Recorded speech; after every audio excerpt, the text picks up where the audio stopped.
লাখপতি বাইদেউৰ বাবে 10,000 টকা 21 তাৰিখৰ পৰা আমি দিয়া আৰম্ভ কৰিম। এই 21 আগষ্টৰ পৰা এটা এটাকৈ সমষ্টিত আমি দি গৈ থাকিম।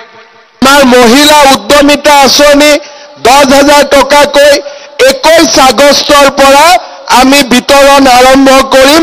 মহিলা উদ্যমিতা আঁচনিও সকলোৱে পাই যাব। নিযুত মইনা আঁচনি কলেজত যদি আমাৰ ছোৱালী পঢ়ে হায়াৰ ছেকেণ্ডাৰীত 1,000 টকা, ডিগ্ৰীত 1250 টকা। কি লাগে? অসম পুলিচ 10 অক্টোবৰ আৰু নতুন ভেকেন্সি লাগে। তই দৌৰি আছ? ঠিক আছে, যা নতুন ভেকেন্সিও দি দিম, হ'ব? 2,000 এই 2 এদিনতে ওলাব বাবা। তই একদম চিন্তা কৰি আছ পইচাকে। হা হা কি লাগে? কি লাগে? নতুন ভেকেন্সি লাগে। আৰে নতুন ভেকেন্সি নৱেম্বৰ মাহত চব ওলাই যাব। তহঁতি খালি দৌৰা প্ৰেক্টিচ কৰি থাক।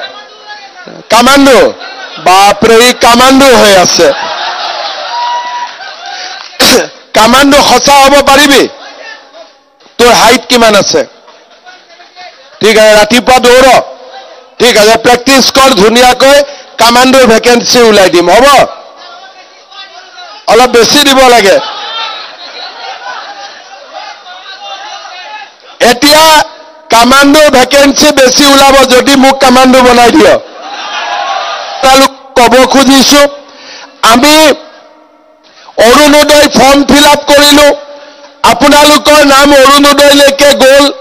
ছেপ্টেম্বৰত আমি অৰুণোদয় আঁচনি দিম, 1250 টকাকৈ পাব। কিন্তু আমি তাৰ লগত নতুন আৰু এটা আঁচনি আনিছো যে যি পৰিয়ালে অৰুণোদয় পাব সেই পৰিয়ালে যেতিয়া গেছ কিনিব, গেছৰ দাম আমি 250 টকা কমাই দিম। তাৰমানে আপোনালোকে গেছ কিনাৰ লগে লগে আপোনালোকৰ একাউণ্টত চৰকাৰৰ পৰা 250 টকা আহি জমা হৈ যাব। এতিয়া অৰুণোদয় 1250 টকা পালো আৰু 250 টকা গেছৰ কাৰণেও আমাৰ একাউণ্টত সোমাব। আমাৰ মহিলা উদ্যমিতা আঁচনি 10,000 টকাকৈ 21 আগষ্টৰ পৰা আমি বিতৰণ আৰম্ভ কৰিম। মহিলা উদ্যমিতা আঁচনিও সকলোৱে পাই যাব। নিযুত মইনা আঁচনি কলেজত যদি আমাৰ ছোৱালী পঢ়ে হায়াৰ ছেকেণ্ডাৰীত 1,000 টকা, ডিগ্ৰীত 1250 টকা, কলেজত 2,500 টকা। তাৰমানে ছোৱালীৰ পঢ়াৰ দায়িত্বও আমাৰ ওপৰত থাকিলে নিযুত মইনা আঁচনি আৰম্ভ হ'ব।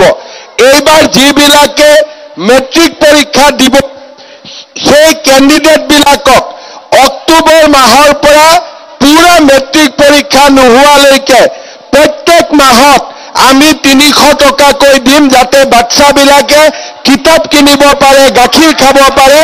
আমি সকলোৰে বাবে আমি ব্যৱস্থা কৰি দিম। আজি আমাৰ অসমত ইমান দিনে ৰেচন কাৰ্ডত আমি চাউল বিনামূলীয়াকৈ পাই আহিছিলো। 1 অক্টোবৰৰ পৰা ৰেচন কাৰ্ডত আপোনালোকে দালিও কম দামত পাব, নিমখো কম দামত পাব আৰু চেনিও আপোনালোকে কম দামত পাব। তাৰমানে আমাৰ অসমত দুখীয়া মানুহে এতিয়া কোনো কষ্ট নাপায়।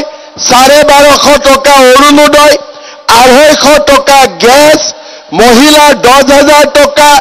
আমাৰ দালিৰ দাম কম, চেনিৰ দাম কম, নিমখৰ দাম কম। আমাৰ দুখীয়া মানুহখিনি অসমত জীয়াই থকাত কোনো অসুবিধা নহয়। সকলোৱে সুন্দৰ কৰি নিজৰ জীৱন আগুৱাই লৈ যাব পাৰিব।